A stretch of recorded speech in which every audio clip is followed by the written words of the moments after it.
Welcome back. It's a beach episode! Ah! Here we are, on the beach.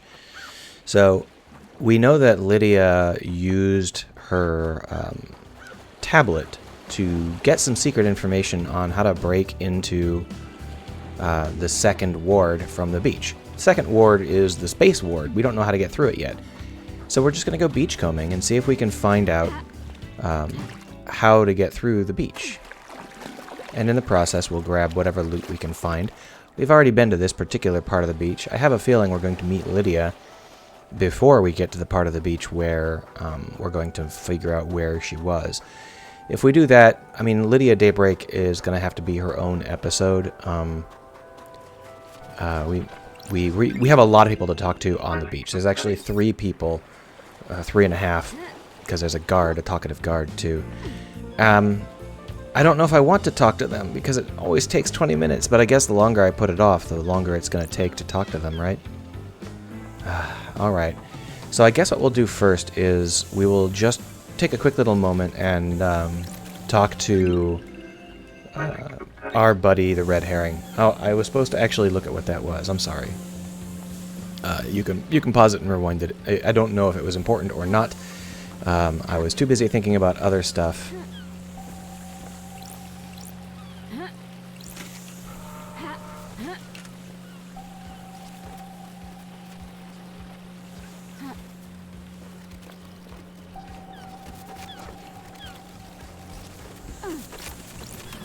I was following my ears. Alright, so basically, the reason that I want to talk to a red herring is because he's out there, and the way to get out there is right here. So let's go get out there. Resolving the red herring is not something I'm particularly keen to do because it's not very interesting. Oh, dang it. I missed it. Resolving the red herring is not particularly interesting to me because it's so obvious that he's a red herring. I guess if you were pursuing this like a regular crime drama, and you were actually trying to solve the crime right from the get-go, for feet, then you might have like some interest in trying to solve it. But I didn't play it like that. I played it to wander around the island and pick stuff up. And for me, the red herring was pretty obvious, and I didn't really have any interest in figuring out more about him. The bars on the prison bridge have been destroyed. I presume this is how Henry got out. The desolation cell is connected to the mainland by this bridge. There's some residue. I'll run it through starlight. Residue. Thermite. Sure. Yeah, so it wasn't a demon that will burn through these bars. It was someone with military-grade thermite. This door leads into the barracks. See, this is a very confusing thing for me because for the first 10 hours of the game, I thought that this was the only entrance to the barracks.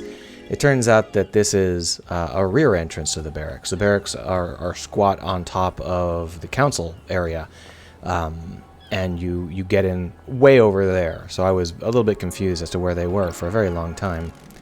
Ooh, what got it? Yeah, he's grumpy. So we're gonna go ahead and extend the bridge. Oh, we have to hack it open? I thought she opened it for us. Cheap. Did I use the wrong horns? I used the wrong horns. No biggie.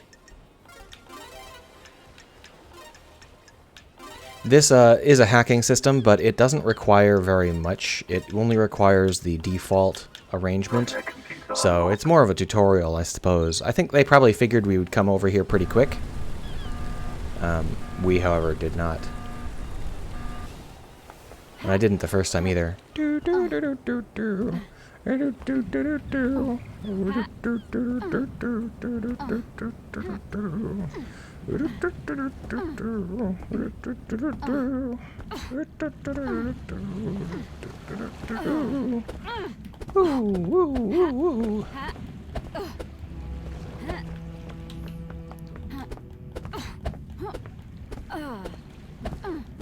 we are. Hooray! We're gonna go ahead and unlock the fast travel here. No. It's just... don't like going through that bridge. It takes forever.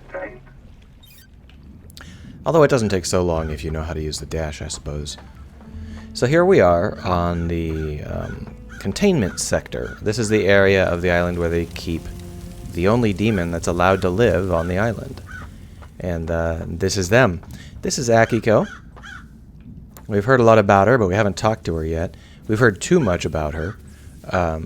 It's one of those situations where I'm a little uncomfortable with how much they allowed us to learn about her before we talk to her. We're not going to talk to her for very long today. What the hell? Oh, I'm glad to be back. Good to see you again, Akiko. Grand Marshal Akiko, born in Mihai Day, Romania in AD 991. She's older than us by like 10 years. Under the sign of New Knight. The Grand Marshal recruits, trains, and leads her marshals in any military activity the Syndicate performs, which mostly means killing locals. Or recruiting locals. Akiko was born an orphan in Romania during the reign of the gods. She was drafted into the army of New Knight as Damned Harmony's forces pushed across Eastern Europe. Damned Harmony, aka the guy that screwed us over. At age 13, she was leading guerrilla operations after excelling at hand-to-hand and weapons-based combat. When the Great Betrayal happened, she fled to join the Syndicate. New Knight had given her a home and a purpose. She had no intention of forsaking her god. And this is why she hates us so much. Because New Knight and the god that deceived us are bitter enemies, and she thinks that, you know, we sided with her bitter enemy for a little while, so screw that lady, right? I'll brief you on the murder. Sure. There's always a first time, I suppose. Henry Division, a.k.a. Red Herring, has been incarcerated for a decade. Before his incarceration, he was arrested multiple times for arson, robbery, assault, and attempted celestial rituals. He had been under watch by his school and served a short jail time for attempting to communicate with the gods. 1 year later, he succeeded in communicating with the gods. Demons poured in through the psychic pathways he opened. Henry was possessed by a demon and killed his mother. We arrested him, but he'd already tainted the island. We sealed off the area around his apartment. Henry resisted arrest and murdered our chief exorcist, Grace Bloodlines. So if you've been paying attention, all of this should be old news to you.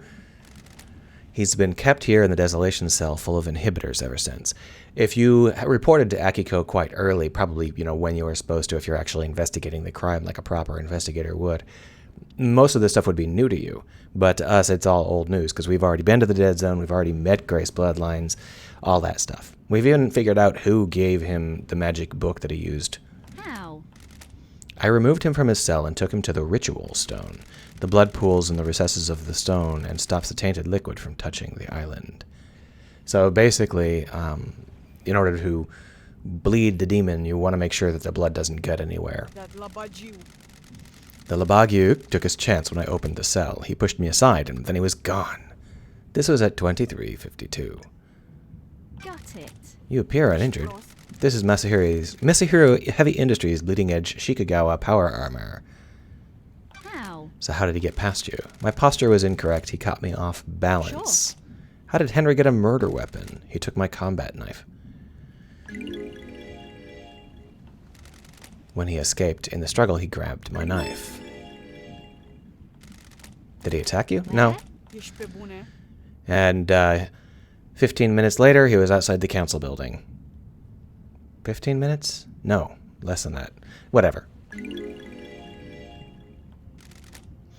I attempted to secure the crime scene, but was unable to. We're not able to. We can't get through space. Trabui, Sate, Uduni, Nabi, and wrap this up so we can execute him and go on to the next island. Our orders are to investigate. Don't drag this out, do your work, and let me do mine. Here's my report about last night. And here's a report on the Labaju's history. Dr. Doomjazz left his medical report with me as well. Doomjazz? Yeah, well, we always get a doctor to examine demons. Goodbye. This is Dr. Doomjazz's medical report for Henry. Doomjazz examined him last night after his arrest. Syndicate health, blah, blah, blah, blah, blah, blah. Patient's body is strong but fatigued, shows clear signs of possession, scarring, burns, and arcane sigils. Blood work shows no signs of abnormality or intoxication. Patient had yep. He drank some blood from the council. The investigator is here. Further samples confirm the blood was ingested via the mouth and within the stomach of the patient. Patient appears to be free from mental illness, but is suffering from amnesia, a common side effect. Patient has no memory of the decades since his possession. Patient doesn't remember anything. Collapse most likely due to extreme overexhaustion. I hate During patient's demons. possession 10 years ago, arcane sigils were seared into his flesh by a possessing demon. These symbols were found drawn in blood at the crime scene. This is an important clue, and I've been kind of, hedging about it a little bit, but I don't really care. This guy is the red herring. He's not guilty, and one of the giveaways is that he can't draw the sigils. He doesn't know what they are, and it wouldn't occur to him to draw them. So, I mean, if he murders someone, he can burn the sigil into them because he has the sigils burned into him and, press up against them and they get burned up. But he can't draw them. So any place where the sigils are drawn, that's not Henry. Sure. He has inhibitors in him, and this is to keep him from breaking out. So we are supposed to investigate the inhibitors and figure out why they didn't work or whatever. But we already know that it wasn't the inhibitor's fault. This guy is a red herring. The escape that he had, are you going to tell me that the inhibitors failed at the moment that he was taken outside the cell, and then for some reason Akiko burned his path free of the of this walkway because his inhibitors failed? It doesn't even come close to adding up. Anyway, unfortunately for everybody around here, the next couple of episodes are going to be us talking to these two. And if if you don't find that interesting, maybe you should skip the next few. But this one's been 11 minutes already. I don't think I want to tack another 20 on. So next time we're going to talk to Henry.